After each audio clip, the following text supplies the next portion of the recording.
কথায় কথায় অমুক মাস্টার মাইন্ড তমুক মাস্টার মাইন্ড, কোন ঘোড়ার ডিমের মাস্টার মাইন্ড, এইসব ফাইজলামি বন্ধ করতে হবে।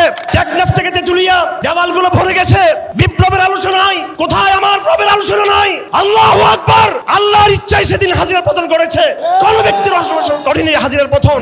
হাসিনার ব্যক্তি সত্তা বিদায় নিয়েছে, ছাত্রলীগ গুন্ডালীগ যুবলীগের ব্যক্তি সত্তা বিদায় নিয়েছে।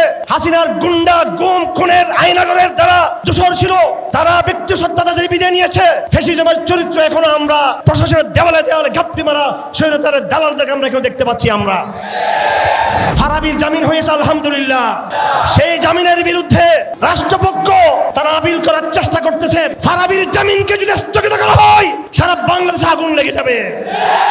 ভারতের আধিপত্যবাদের জায়গায় নতুন করে পশ্চিমা আধিপত্যবাদ বাংলাদেশে প্রতিষ্ঠা করা হচ্ছে। বাংলার জমিনে ভারতের যেমন এজেন্ডা বাস্তবায়িত হতে দেওয়া যায়নি কতদিনে, আগামী দিনেও আমরা পাশ্চাত্যের এলজিবিটি সহ সমকামিতা সহ জিওপলিটিক্সের বাংলাদেশে খ্রিস্টান রাজ্য প্রতিষ্ঠা সহ কোন রকমের চক্রান্ত করতে আমরা দেব না কোনোদিন। আমরা সম্মানিত অতিথিবৃন্দ, তরুণ প্রজন্মের শহীদ কাফেলার ভাইয়েরা এবং আমার প্রিয় অডিয়েন্স, সাংবাদিক, বুদ্ধিজীবী, ওলামা এবং জনতা প্রতিনিধিত্বশীল ব্যক্তিবৃন্দ, 5 আগস্ট 2024 সাল ছিল, একই সাথে 27শে মুহররমুল হারাম। অত্যন্ত দুঃখের সাথে আমরা লক্ষ্য করেছি 5 আগস্টকে অনেকে বলতে চায় 36শে জুলাই, অথচ আমরা লক্ষ্য করিনি এই কথা যে আল্লাহ পাক যেমনিভাবে মুহররম মাসের 10 তারিখ আশুরার দিন তদানীন্তন সময়ের মানব সভ্যতার সবচেয়ে নিকৃষ্টতম পরাশক্তি এবং সেই পরাশক্তির প্রধান আইকন ফেরাউনকে পানিতে ডুবিয়ে ধ্বংস করেছিল, সেই দিনটি ছিল মুহররম মাস। তারই ধারাবাহিকতায় বাংলাদেশেও এই অঞ্চলের লেডি ফেরাউন শেখ হাসিনাকে একই মাসের 27 তারিখ আল্লাহ পাক তাকে লাঞ্ছিত করেছেন, তাকে বিতাড়িত করেছেন এই দেশ থেকে। কথায় কথায় অমুক মাস্টার মাইন্ড তমুক মাস্টার মাইন্ড, কোন ঘোড়ার ডিমের মাস্টার মাইন্ড, এইসব ভ্রান্ত ন্যারেটিভ বন্ধ করতে হবে, এইসব ফাইজলামি বন্ধ করতে হবে। টেকনাফ থেকে তেতুলিয়া দেওয়ালগুলো ভরে গেছে বিপ্লবের আলোচনায়, কোথায় আমার প্রবের আলোচনা নাই? আল্লাহু আকবার। আল্লাহর ইচ্ছায় সেদিন হাসিনা পতন করেছে, কোন ব্যক্তির অসমস্যা করেনি হাসিনার পতন। কিন্তু আমরা বস্তুবাদী হয়ে গেছি।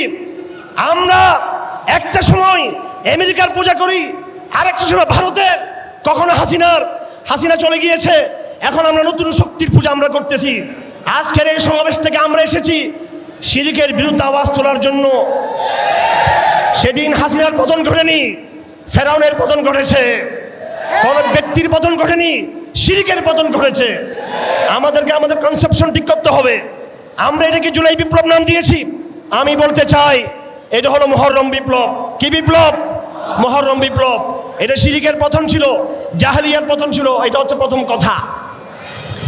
2 নম্বর কথা হলো ফ্যাসিবাদ পতনের পরেও আমরা দেখতে পাচ্ছি ব্যক্তি ফ্যাসিজম চলে গেল, হাসিনার ব্যক্তি সত্তা বিদায় নিয়েছে।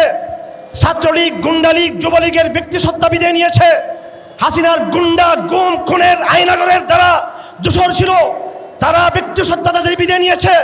ফ্যাসিজমের চরিত্র এখনো আমরা সচিবালয়ের দেওয়ালে দেওয়ালে, মন্ত্রণালয়ের দেওয়ালে দেওয়ালে, প্রশাসনের দেওয়ালে দেওয়ালে ঘাপটি মারা স্বৈরাচারের দালালদের আমরা এখানে দেখতে পাচ্ছি।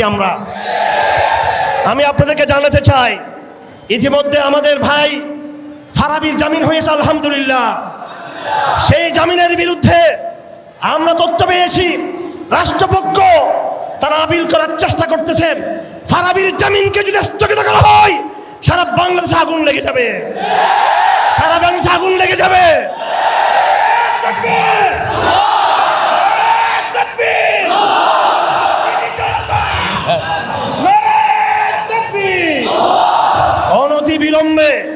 অনতি বিলম্বে আমি কিছু আলেমের নাম ধরে বলতে চাই। মাওলানা শেখ ফরিদ, হাটাজারি মাদ্রাসার ফারেক, আহমদ শফি রহমতুল্লাহ খলিফা, মাওলানা শফিকুল ইসলাম, মাওলানা মুফতি আব্দুল হাই, এখনো তারা ফাঁসির আসামি হয়ে কারাগার জীবন যাপন করতেছে। মাওলানা আবু বকর এবং একটি বই রয়েছে নাম আঁধার রাতের, মাওলানা আমিরুল ইসলাম এবং আমাদের কলেজের টুকরা ভাই সাইমন এবং আমাদের আর অন্যান্য ভাইয়েরা কারাগারে যাওয়ার আশিক রাসূল, আমি আপনাদের সবাইকে বলে দিতে চাই, এদেশের আলেমদেরকে বলে দিতে চাই, এদেশের সরকারকে বলে দিতে চাই, এমন কিছু আশিক রাসূল তারা কারাবন্দী আছেন। যদি আমরা এদেরকে মুক্ত করতে না পারি, আগামীকালকে হাউজে কাউসারের পারে রাসূলুল্লাহর শাফাত থেকে আমরা সকলে বঞ্চিত হয়ে যাব। সুতরাং আমাদের লড়াই অব্যাহত। আমরা আমাদের মুসলিম আলেমদেরকে মুক্ত করতে চাই এবং ফারাবি জামিনের বিরুদ্ধে কোনো চক্রান্ত আপনারা করবেন না। রাষ্ট্র আমাকে আশ্বস্ত করেছে আমাদেরকে তার বিরুদ্ধে আপিল হবে না। কার ইঙ্গিতে? আমেরিকার ইঙ্গিতে, যে আমেরিকাকে আমরা আফগানিস্তানে পরাজিত করেছে আমাদের ভাইয়েরা। কার ইঙ্গিতে? ওই ভারতের ইঙ্গিতে, যেই ভারতকে বাংলার জমিনে পরাজিত করা হয়েছে। আপনারা প্রভুত্ব করেছেন যাদের, সেই প্রভুদের গর্দান আল্লাহ ভেঙে দিয়েছেন। পরাজিত প্রভুদের কোনো আর নতুন করে প্রভুত্ব বাংলাদেশে প্রতিষ্ঠিত হবে না কখনো। 3 নম্বর কথা হলো, 5 আগস্ট শুধু ফ্যাসিজম মুক্ত হয়নি, একই সাথে এই দেশ ভারতীয় আধিপত্যবাদ থেকে মুক্ত হয়েছে। কিন্তু দুঃখের বিষয় আমরা লক্ষ্য করেছি দুটো বিষয়। ভারতীয় আধিপত্যবাদ বাংলাদেশে আওয়ামী লীগের আমলে একভাবে ছিল, একভাবে ফাংশন করত, কিন্তু ভারত বাংলাদেশে আওয়ামী লীগের পতনের পরে নতুন করে তারা ফাংশন করতে শুরু করেছে। তারা কিছু গুপ্ত হাতকে তারা ব্যবহার করতেছে। আপনাদেরকে সাবধান করে দিচ্ছে, ভারতের দালালি বন্ধ করুন। রাজনৈতিক ব্যানারে যারা ক্ষমতা আসতে চান তাদের মধ্যে ইসলামপন্থীদের একটি অংশ আমাদের মধ্যে, বিভিন্ন বাহিনীর মধ্যে ভারতের সাথে রয়ের সাথে যোগাযোগ রয়েছে। বন্ধ করেন রয়ের সাথে যোগাযোগ, লাভ হবে না। রয়ের সাথে যোগাযোগ রাখবেন, ভারতের সাথে যোগাযোগ রাখবেন, আরেকটা 5 আগস্ট ঘুরে যাবে ইনশাআল্লাহ। আগস্টে আরেকটা মুহররম বিপ্লব ঘটবে, আরেকটা জুলাই বিপ্লব ঘটবে। সুতরাং এখন আমরা পুরোপুরি ভারতীয় আধিপত্য থেকে মুক্ত হয়নি। এটা একটা। আধিপত্যবাদের দ্বিতীয় সমস্যা হলো, আমরা দেখলাম ভারত সাময়িক পরাজিত হয়েছে। ভারতের আধিপত্যবাদের জায়গায় নতুন করে পশ্চিমা আধিপত্যবাদ বাংলাদেশে প্রতিষ্ঠা করা হচ্ছে এবং জাতিসংঘের শান্তি মিশন বাংলাদেশে যেটা প্রতিষ্ঠা করা হচ্ছে সেটা হচ্ছে বিগত 1 বছর ধরে এই নতুন দালাল এনজিও সরকার, যারা অনেকগুলো এজেন্ডা ইতিমধ্যে নিয়ে আসতে চেয়েছে বাংলার জমিনে। ভারতের যেমন এজেন্ডা বাস্তবায়িত হতে দেওয়া যায়নি কতদিনে, আগামী দিনেও আমরা পাশ্চাত্যের এলজিবিটি সহ, সমকামিতা সহ, জিও পলিটিক্সের বাংলাদেশে খ্রিস্টান রাজ্য প্রতিষ্ঠা সহ কোনো রকমের চক্রান্ত করতে আমরা দেব না কোনোদিনও। আমরা একই সাথে ভারতীয় সাম্রাজ্যবাদের বিরুদ্ধে লড়াই করেছি, একই সাথে পাশ্চাত্য সাম্রাজ্যের বিরুদ্ধে আমাদের লড়াই চলমান থাকবে। 4 নম্বর কথা, আমরা এখানে আবেদন নিবেদন করার জন্য আসি নাই। ইসলামপন্থীদেরকে জায়গা দিতে হবে। আমাদেরকে জঙ্গি বলবেন না, আমাদেরকে মামলা দিবেন না, আমাদেরকে একটু সুযোগ দেন। আমরা ক্ষমতায় যেতে চাই, প্রশাসনে যেতে চাই, আমাদের সাথে ডায়লগ করুন। আপনাদের কাছে কোনো আবেদন নিবেদন করব না। এই দেশে ইসলাম তার পথ আল্লাহর পরিকল্পনার সাথে নিয়ে আমরা আমাদের পথ করে নেব ইনশাআল্লাহ আজিজ। আগামী দিনের বাংলাদেশে যারা ক্ষমতা আসতে স্বপ্ন দেখেন, বিএনপিকে বলছি, জামাত শিবিরকে বলতেছি, এনসিপিকে বলতে চাই, কিংবা যারা চাচ্ছেন নির্বাচন না হোক আর সরকার দীর্ঘ আরো সময় থাকুক, আপনাদের সকল পক্ষকে আমরা বলে দিচ্ছি, নতুন বাংলাদেশের বিনির্মাণে প্রত্যেকটা দপ্তরে সেটা চাই ধর্ম হোক, সংস্কৃতি হোক, শিক্ষা হোক, অর্থনীতি হোক, প্রত্যেকটা দপ্তরে ইসলামপন্থীদের কন্ট্রিবিউশন পার্টিসিপেন্ট থাকতে হবে। আমরা আমাদের যোগ্যতা দিয়ে, আমাদের স্কিল দিয়ে কিভাবে এদেশ করতে হয় সেটা আমরা দেখিয়ে দিব ইনশাআল্লাহ। নিরাপত্তা আমাদেরকে যে কোনো মন্ত্রণালয়ে দেওয়া হবে। স্বরাষ্ট্র মন্ত্রণালয়ে গেলে নিরাপত্তা কাকে বলে 48 ঘন্টার মধ্যে আমাদের প্রজন্ম বাংলাদেশে সেই নিরাপত্তা কায়েম করে দেখিয়ে দিতে পারবে ইনশাআল্লাহ। অর্থ মন্ত্রণালয়ে গেলে যাকাত সিস্টেম কায়েম করে এই জাতিকে 2 বছরের মাথায় কিভাবে দারিদ্র্যমুক্ত করতে হয় সেই স্কিল আমাদের রয়েছে। পররাষ্ট্র মন্ত্রণালয়ে গেলে কিভাবে আমেরিকার চোখে চোখ রেখে, ভারতের চোখে চোখ রেখে মুসলিম উম্মার সাথে সম্পর্ক ডেভেলপ করে এবং কাউন্টার অন্যান্য রাষ্ট্রগুলোর সাথে সম্পর্ক ডেভেলপ করে বিভিন্ন দেশের একটা ব্যালেন্স পলিসি করে, সুপার ব্যালেন্স এই ফরেন পলিসি করে কিভাবে পররাষ্ট্র মন্ত্রণালয় করতে হয় হয় সেটা আমাদের জানা আছে। আপনারা মনে করবেন না আমরা কিছু জঙ্গি ফঙ্গি এখানে একত্রিত হয়েছি, কিছু মোল্লার হুজুর একত্রিত হয়েছি। যারা আমরা আজকে এখানে এসেছি তারা আগামী দিনের বাংলাদেশের কারিগর ইনশাআল্লাহ আজিজ।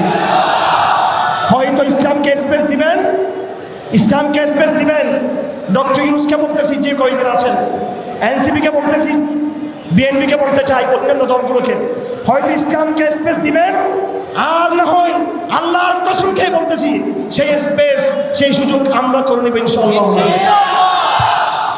ইসলাম এদেশে কারো করুণার উপর আসে নাই, এদেশের উন্নয়নের জন্য, এদেশের অগ্রগতির জন্য ইসলামের কোনো বিকল্প নেই। বিগত 1 বছর আমরা ধৈর্য ধারণ করেছি, আমরা শরীয়ত প্রতিষ্ঠার দাবি দিই নাই, কিন্তু বিগত 1 বছর শরীয়ত আপনারা প্রতিষ্ঠা করেন নাই, ইনসাফও প্রতিষ্ঠা করতে পারেন নাই, শরীয়ত প্রতিষ্ঠা করেন নাই, সেজন্য আপনারা এই দেশকে আপনারা দুর্নীতিমুক্ত করতে পারেন নাই, শরীয়ত প্রতিষ্ঠা করেন নাই, সেজন্য এই দেশকে আপনারা আধিপত্যবাদ থেকে মুক্ত করতে পারেন নাই। আমাদের লড়াই আগামী দিন সুদূর প্রসারী সেই শরীয়ত প্রতিষ্ঠার লড়াই হবে ইনশাআল্লাহ। শরীয়ত আমাদের স্মার্ট একটা এজেন্ডা। ডক্টর ইউনূস সাহেব আজকে জুলাই বিপ্লবের ঘোষণা দিবেন। আমি আবহাওয়া তৌহিদ জনতা থেকে বলছি, আপনারা সেই জুলাই বিপ্লবের ঘোষণা দিকে লক্ষ্য করবেন। এই দেশে কোরআন সুন্নাহ কোনো মুখাপেক্ষী নয় কারো ঘোষণাপত্রের।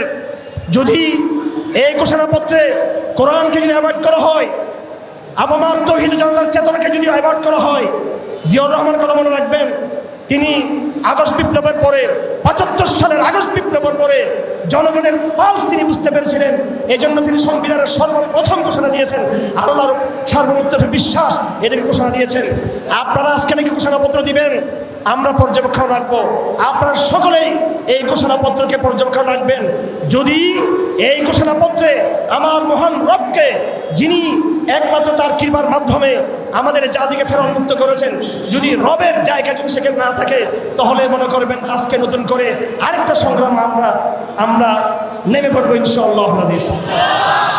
এদেশের তৌহিদ জনতার চেতনাকে বাদ দিয়ে কোনো ঘোষণাপত্র চলবে, কোনো ঘোষণাপত্র চলবে না। ধন্যবাদ সকলকে।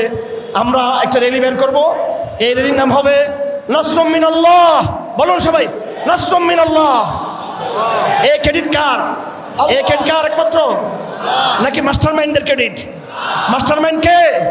আল্লাহ। তাকবীরের ধ্বনি তুলে তুলে আমরা প্রেস ক্লাবে গিয়ে আমাদের সমাবেশ শেষ করবো, এবং এই র্যালির নাম হবে নাসরুম মিনাল্লাহ। এই র্যালি হবে। ধন্যবাদ সকলকে।